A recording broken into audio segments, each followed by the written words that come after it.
একটু বড় সাইজের পুঁটি মাছগুলি কিন্তু ভেজে রান্না করলে খেতে বেশ মজা লাগে। তো আগের দিন বলছিলাম আমার হাজব্যান্ডকে আমার পুঁটি মাছ খাইতে মন চাইছে।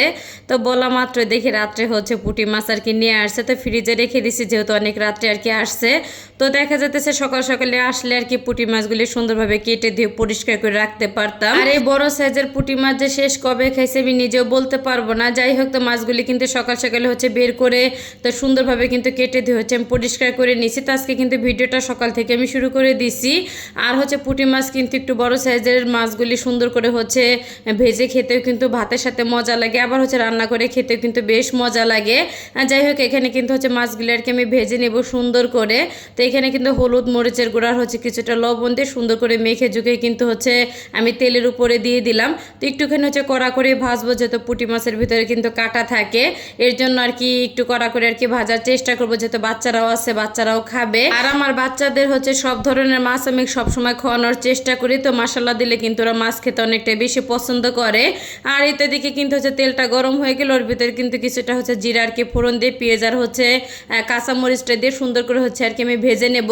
তো আজকে কিন্তু পুঁটি মাছটা আমি লাউ দিয়ে রান্না করব। লাউ দিয়ে পুঁটি মাছ কিন্তু ঝোল করলে বেশ ভালো লাগে আর কি খেতে। তো লাউগুলি কিন্তু একটু ছোট ছোট আর কি সাইজ করে আমি কেটে নিছি। তো পুঁটি মাছের সাথে রাতে আর কি লাউ নিয়ে আসছে। আর লাউটাও কিন্তু বেশ ভালো ছিল। আমার বাসায় কিন্তু লাউ সবাই অনেক অনেক বেশি পছন্দ করে। শীতের দিন আসলে তো আমি অনেক অনেক বেশি লাউ কিনে আর কি খাওয়ার চেষ্টা করি।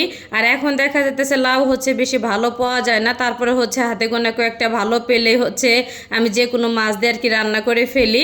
আর এতে দিকে কিন্তু পেঁয়াজটা সুন্দরভাবে আর কি ভাজা হয়ে গেলে আমি অফ ক্যামেরায় কিন্তু একটুখানি আদা রসুন বাটা দিয়ে দিয়েছিলাম। শুকনো মশলাটা দিয়ে তারপরে সুন্দর করে কষিয়ে ধুয়ে রাখা লাউটা আমি দিয়ে দিলাম। তো আবারও মশলার সাথে উল্টিয়ে পাল্টিয়ে তো মিশিয়েই তো একবারে পানিটা দিয়ে তো ঢাকনা দিয়ে ঢেকে আমি রান্না করে নেব আর কি লাউটা সেদ্ধ হওয়া পর্যন্ত।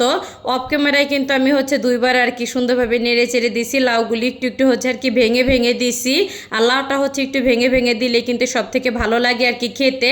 আর এই যে মাছগুলি ভেজে তুলে রাখছিলাম, এখন মাছগুলি আমি দিয়ে দিব। রান্না হওয়ার পরে সবাই মিলে যখন খাইতে বসছে, তখন আমার হাজব্যান্ড বলতেছে কয়েকটা মাছ তুমি ভাজা মাছ রেখে দাও নাই।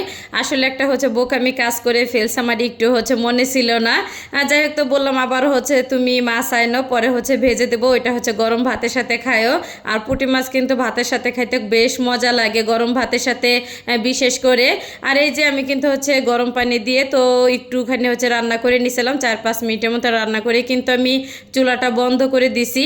আর তরকারিটা খেতে এত বেশি মজা লাগছে কি আর বলবো। আর কালারটাও কিন্তু মাশাআল্লাহ দিলে অনেক অনেক বেশি সুন্দর আসছে। তো আজকের ভিডিওটা সবার কাছে কেমন লাগলো অবশ্যই কিন্তু কমেন্ট করে জানাবেন। তো ভিডিওটা আমি এইখানে শেষ করলাম। সবাই ভালো থাকবেন। আসসালামু আলাইকুম।